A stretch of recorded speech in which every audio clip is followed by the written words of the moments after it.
Bosch was an early Netherlandish painter of the Middle Ages. Little is known of Bosch's life or training. He left behind no letters or diaries, and what has been identified has been taken from brief references to him in municipal records or the account books of his local religious order. Nothing is known of his personality, his thoughts, or the meaning of his art.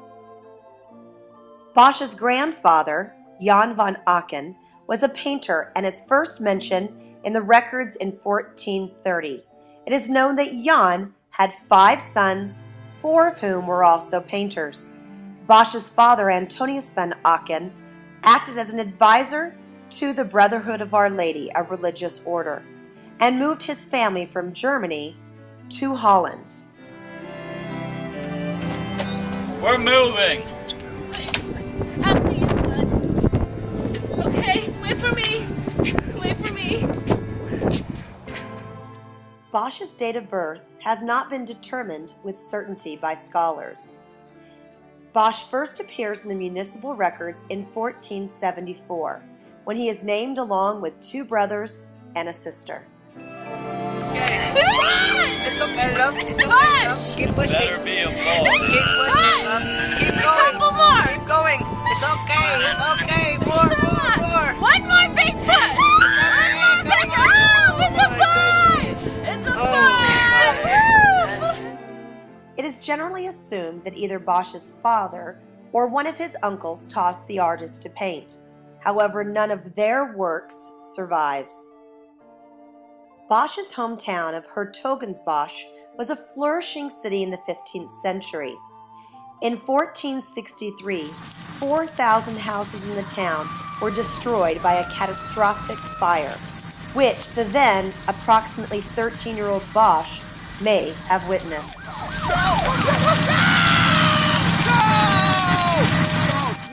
Bosch lived in a troubled time where Catholic inquisitions were everyday sights, and the hanging, beheading, and burning at the stake of accused witches, wizards, and heretics surrounded him at every turn.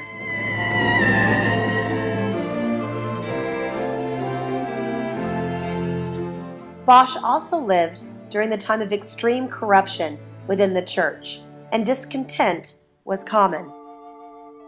In 1488, he joined the highly respected Brotherhood of Our Lady, an arch-conservative religious group of some 40 influential citizens of Hertogenbosch and 7,000 outlying members from around Europe. The Brotherhood of Our Lady prayed to the Virgin Mary, and Bosch's faith ran deep. Bosch married Alit Goyert van de Meerwin in about 1480. His new wife came from a wealthy family and had inherited land in the nearby town of Oysel. Alit van Meerwin, do you take Hieronymus Bosch to be your lawfully wedded husband? Yeah. And do you, Hieronymus Bosch, take Alit her to be your lawfully wedded wife? Yeah. I now pronounce you man and wife. Although Bosch and his wife never had children together, theirs was a happy marriage, and his wife encouraged his art. The couple soon moved to his wife's town of birth, where she inherited a house and the land from her wealthy family. Bosch was quite prosperous with painting during this time. While the art of the old masters of the medieval times was based in the physical world of everyday experience, Bosch confronted his viewer with what one art historian called a world of dreams and nightmares in which forms seemed to flicker and change before our eyes.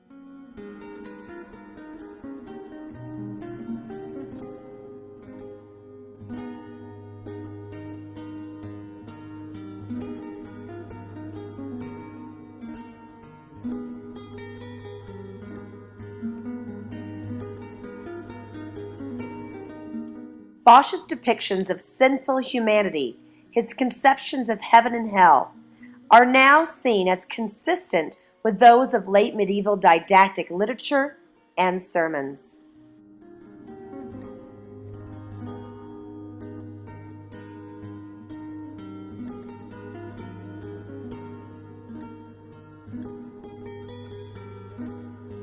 My art history teacher, he thought that Bosch was religious, but I don't think so. Bosch's most famous painting was one called The Garden of Earthly Delights, and it was 3 panels. Yeah, well, nature wasn't exactly the focus of Bosch's paintings, so he was really talking about the soul. This painting, for which the original title has not survived, depicts paradise with Adam and Eve and many wondrous animals on the left panel. The Earthly Delights, with numerous nude figures and tremendous fruit and birds on the middle panel, and Hell, with depictions of fantastic punishments of the various types of sinners on the right panel. I really believe that Bosch was warning us against the perils of life's temptations. An entry in the accounts of the Brotherhood of Our Lady records Bosch's death in 1516. That would make him approximately 60 years old at the time of death. A funeral mass served in his memory was held in the Church of St. John on August 9th of that year. Hieronymus Bosch was one of the first great influences of the Surrealism movement. With Bosch's strong imagery of dreams and nightmares, the connection to the Surrealistic movement is clear and a testament to his brilliance.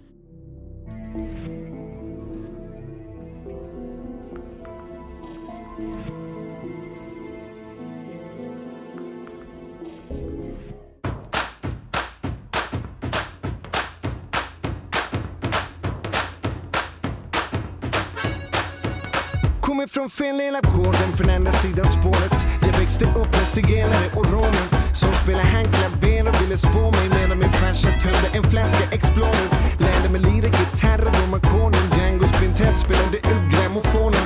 Med second hand kavanger i garderoben och brassband live varenda kväll i trädgården.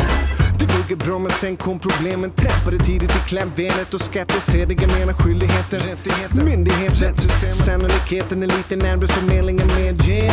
Man kanske borde byta namn eller sälja sin husvagn eller knacka ut sin guldtand. Men någon gång måste fördomen hinna sig kapp.